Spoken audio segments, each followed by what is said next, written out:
और बुलेटिन की शुरुआत करते हैं आज की बड़ी और अहम खबर के साथ। पीडीपी सदर महबूबा मुफ्ती का कहना है कि आइंदा लोकसभा इंतखाबात के लिए जम्मू कश्मीर में अपोजिशन के इत्तेहाद का फैसला पार्टी रहनुमाओं से मुशावरत के बाद करेंगे। महबूबा मुफ्ती ने महाराष्ट्र की सियासी सूरत हाल पर कहा कि अपोजिशन इत्तेहाद ने बीजेपी को इस तरह की हरकतों पर जाने पर मजबूर किया।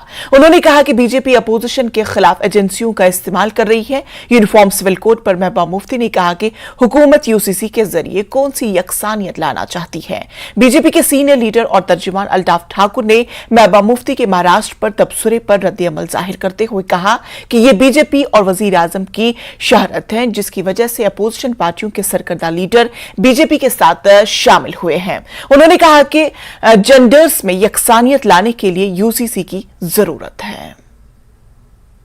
जो अपोजिशन की यूनिटी है उसी से घबरा के जो कुछ तोड़फोड़ हो रही है, ये तो उसी से घबरा के हो रही है। क्योंकि अपोजिशन अगर खाली बीजेपी का मुकाबला करना हो तो opposition it is 60 versus 64 versus 36%। अगर आप वोट देखते हैं अपोजिशन के पास 64% है या 63% है और बीजेपी के पास, एनडीए के पास 37% है। It is not opposition versus BJP, it's opposition versus ED, CBI और जितनी भी एजेंसीज हैं, इनकम टैक्स की दूसरी एजेंसीज हैं, जिसको बार बार कहते हैं कि हमने करप्शन हटा रहे हैं, मगर सबसे ज्यादा करप्शन अगर कोई जमात किसी 75 साल की हिस्ट्री में अगर कोई सबसे ज्यादा करप्ट जमात है इस वक्त, तो वो इस वक्त रूलिंग पार्टी है, जो पैसा दे के, डरा के, धमका के। पहले तकरीर हुई एक जगह, वहां लीडर साहब ने कहा कि अभी एनसीपी सबसे ज्यादा करप्ट जमात है, उसके बाद आप एनसीपी के लीडर्स को लेके जाते हैं। तो आप कॉन्स्टिट्यूशन की धज्जियां तो उड़ा ही रहे हैं, साथ साथ डेमोक्रेसी की भी धज्जियां उड़ा रहे हैं। ये जो मुल्क, जो हिंदुस्तान पूरी दुनिया में मशहूर है as a democracy, as a soft power, उसको आप बर्बाद कर रहे हो, तबाह कर रहे हो। और अपोजिशन की यूनिटी इससे कम नहीं होगी बल्कि ज्यादा बढ़ेगी। मुझे ये समझाएंगे कि यूनिफॉर्म सिविल कोड किस कानून में ये यूनिफॉर्मिटी लाना चाहते हैं? Can you tell me that please? उसके बाद मैं आपके सवाल का जवाब दूंगा। रिलीजन को लेकर भी नहीं, रिलीजन को लेके है क्या ये? Is it about religion? जो बीजेपी के मंत्री कह रहे हैं वो इसी नहीं, बीजेपी के नहीं। आप मुझे बताइए, आप एक जर्नलिस्ट हैं, आपने ये स्टडी किया है जो इस यूनिफॉर्म सिविल कोड की बात हो रही है, ये किस कानून की बात हो रही है? हाँ, हमारे पास ऑलरेडी यूनिफॉर्म क्रिमिनल कोड है और वो बहुत अच्छा चल रहा है, क्योंकि बिल्किस बानो के रेपिस्ट को छोड़ दिया गया और हमारी जो पहलवान बच्ची हैं उनका रेपिस्ट खुला घूम रहा है। टमाटर जो है 25 रुपए से 100 रुपए किलो आपको भी मिलता है, मुझे भी वही मिलता है। नौकरियां ना हिंदुओं को मिल रही है ना मुसलमान। दैट इज द यूनिफॉर्मिटी जो इस कंट्री में इस वक्त। गैस की जो कीमत है 500 से 1200 हो गई है, वो यूनिफॉर्मिटी है। आप, इन्होंने कहा था कि 2 करोड़ रोजगार देंगे, ना आपको मिला, ना मुसलमान को, ना मिला हिंदू, वो तो सब यूनिफॉर्म चल रहा है। अब कौन सी यूनिफॉर्मिटी लाना चाहते हैं? आपने अभी जैसे जिक्र किया कि जो अपोजिशन है, अपोजिशन से डरी हुई है बीजेपी और एजेंसीज का इस्तेमाल कर रही है। आप और उमर अब्दुल्ला दोनों उस मीटिंग में मौजूद थे। अब जो आने वाले इलेक्शन है, क्या नेशनल कॉन्फ्रेंस और पीडीपी एक साथ पार्लियामेंट चुनाव लड़ेगी?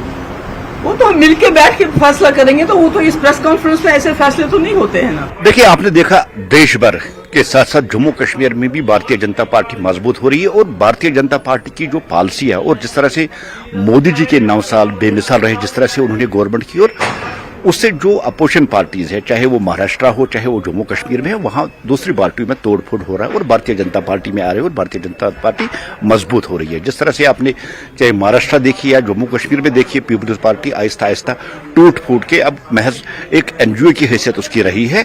और ये वाजिब है कि पैटर्न ऑफ गवर्नमेंट, और जिस तरह से मोदी जी ने गवर्नमेंट की है, जिस तरह से आम लोग प्रभावित हुए, उस तरह से जो पॉलिटिकल लीडर्स है, जिन पॉलिटिकल लीडर्स के पास सोच समझ है, जो ये समझ रहे हैं कि जो पिछले 70 साल में और आज के 9 सालों में फर्क है, वो नेचुरली और वाजिब है कि वो दूसरी पार्टी को छोड़कर भारतीय जनता पार्टी को शामिल हो रहे हो। देखिए, एक रिकॉर्ड है, भारत की जितनी भी एजेंसीज है, चाहे वो एनआईए हो चाहे वो और कोई एजेंसी हो, वो इंडिपेंडेंटली काम करती है। और जिन लोगों ने 70 साल तक यहाँ चोरियां की, जिन्होंने घोटाले किए हैं, चाहे जिसमें क्रिकेट घोटाले हो और कोई घोटाला हो, कोल घोटाला हो, 2G घोटाला हो, 4G घोटाला हो, जितने भी घोटाले हैं, नेचुरली है अब वक्त आ गया है कि चोरों और चोरी करने वालों का हिसाब का दिन आ गया है। उनसे हिसाब लेना चाहिए और हिसाब ले रहे हैं, आज की गवर्नमेंट साहब ले रही है, क्योंकि मोदी जी का नारा है न खाऊंगा न खाने दूंगा।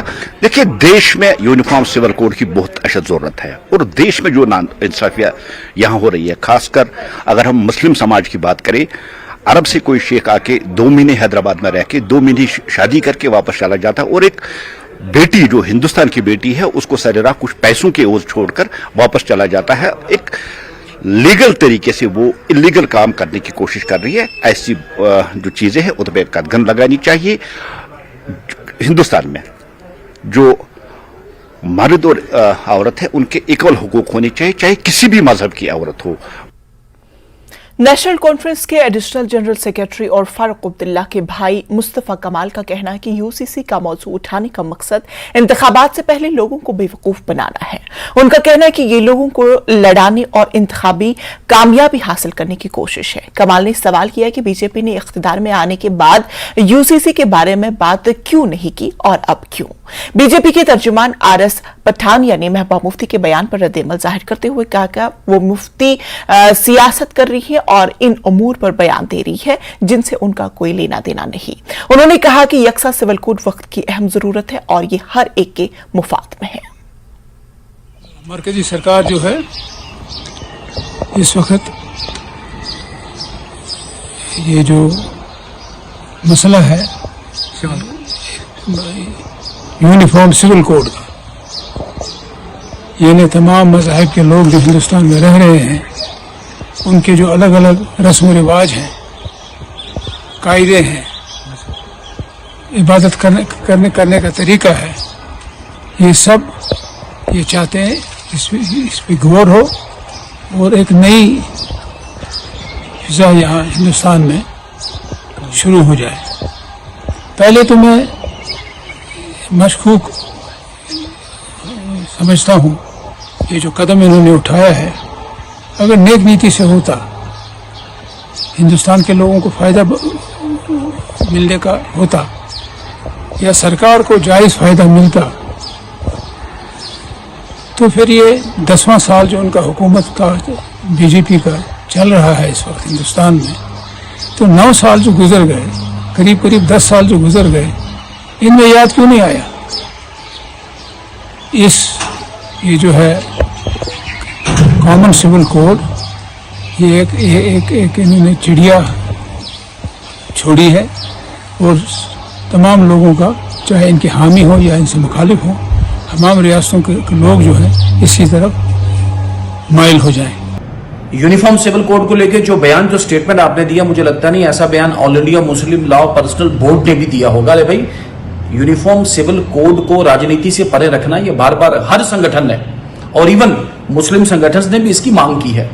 हर एक धर्म के कानून को रिफॉर्म करना, उसको एक नया रंग, नया स्वरूप, एक नई शक्ल देना, ये तो एक वक्त की, जिसे कहते हैं तकाजा है, समय की जरूरत है और भारत के संविधान का, जिसे कहते हैं मैंडेट है। भारत की कानून साज असेंबली ने उस वक्त आर्टिकल जो 44 धारा 44 जो संविधान में दी, उसका तो बेसिक पर्पज ही है। लेकिन मुझे लगता है संयम, समझ और सूझबूझ की थोड़ी कमी है, इसलिए ऐसे बयान दिए जा रहे हैं। हालिया बारिशों के दौरान अजीज वल्लाम इलाके में हाल ही में बनाई गई राबिता सड़क को नुकसान पहुंच गया है। मकामी लोगों ने बताया कि पिछले साल ही इलाके में एक राबिता सड़क तामीर की गई थी, लेकिन सड़क के किनारे हिफाजती बांध तामीर नहीं किए गए हैं, जिसकी वजह से बारिश का पानी सीधे सड़क से गुजर जाता है और सड़क को काफी नुकसान पहुंच गया है। उन्होंने महकमे PMGSY से सड़क के किनारे बांध तामीर करने की मांग की।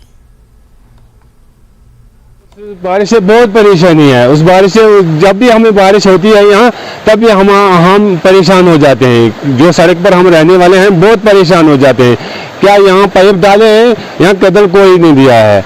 यहाँ तो जरूरी पुल देना था और यहाँ इसके साइडों में ड्रेन जरूरी होनी चाहिए थी, वो ड्रेन भी कोई नहीं। हमारा ज़मीन भी ख़त्म है, हम भी, हमारी ज़िंदगी भी, हमारे मकान को भी। यहाँ तो बहुत परेशानी आगे, जो पिछले दिनों में बारिश पड़ रही थी, बहुत परेशान थे हम। दो दिनों में बारिश आई तो बारिश की वजह से हमारे ऊपर से वो सैलाब आया, सैलाब की वजह से जो पाइप थे वो ब्लॉक हो गए। पाइप जब ब्लॉक हो गए तो उसकी वजह से हमारी रोड जो है वो भी खस्ता हाल हो गई और घरों में भी पानी घुस गया, जमीन भी खराब होगी।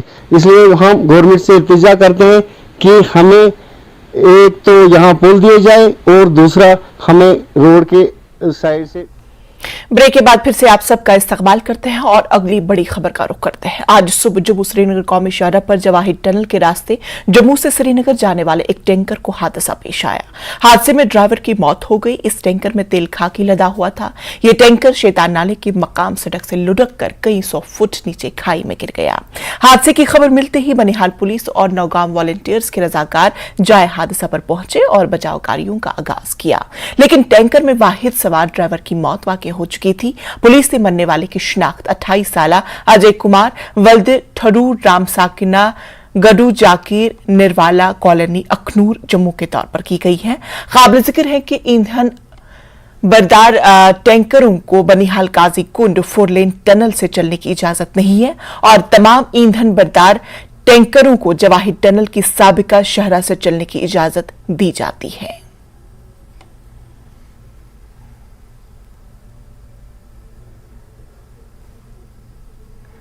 बारामूला पुलिस का स्टंट बाइकर्स, ट्रिपल राइडर्स और बगैर हेलमेट सवारी करने वालों के खिलाफ क्रैकडाउन जारी है। कुंजर टाउन में 35 बाइकर्स को बुक किया गया है और 35 व्हीकल को भी सील किया गया है। बारामूला पुलिस ने ट्रैफिक की मुसलसल खिलाफ वर्जियों पर काबू पाने और मौसर तरीके से खत्म करने के लिए एक मजबूत मुहिम शुरू की है, जो पिछले चंद महीनों से देखने में आ रही है। पुलिस स्टेशन कुंजर की एक टीम ने inspector Wasim Jahangir, SHO PS Kunzer की सरबराही में स्टंट बाइकर्स, ट्रिपल राइडर्स में मुलविस पाए जाने वाले 35 दो पहिया गाड़ियों को कब्जे में ले लिया और खिलाफ वर्जी वाले के खिलाफ 35 मुकदमा दर्ज कर लिए हैं। मुतल्लिका थाने कुंजर में कानून की मुतल्लिका दिफात के तहत FIR दर्ज करके तफ्तीश शुरू कर दी गई है।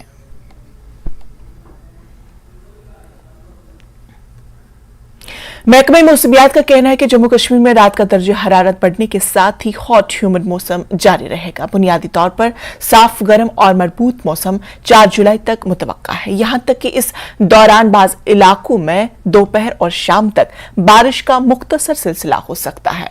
5 जुलाई की शाम से 7 जुलाई तक जम्मू कश्मीर के कई मकामात पर वक्फे से हल्के से दरमियानी बारिश का इम्कान जाहिर किया गया है। सालाना श्री अमरनाथ यात्रा एहसन तरीके से जारी है। रोजाना हजारों की तादाद में यात्री बालतल और नुनवन बेस कैंप में मुकद्दस गुफा में दर्शन के लिए पहुंच रहे हैं। यात्रा के लिए सख्त हिफाजती इंतजाम किए गए हैं। उधर अमरनाथ यात्रियों का चौथा जत्था आज सुबह सवेरे जम्मू के भगवती नगर यात्रा निवास से कश्मीर के लिए रवाना किया गया था। बताया गया है कि इस काफिले में 4758 यात्री शामिल हैं। उन्हें 223 छोटी बड़ी गाड़ियों में रवाना किया गया था। 1728 यात्री बालतल और 3030 यात्री पहलगाम के लिए रवाना किए गए हैं। सरस्वती धाम पर कायम काउंटर्स पर यात्रियों को रजिस्ट्रेशन के अमल के हवाले से कुछ उलझने आ रही है।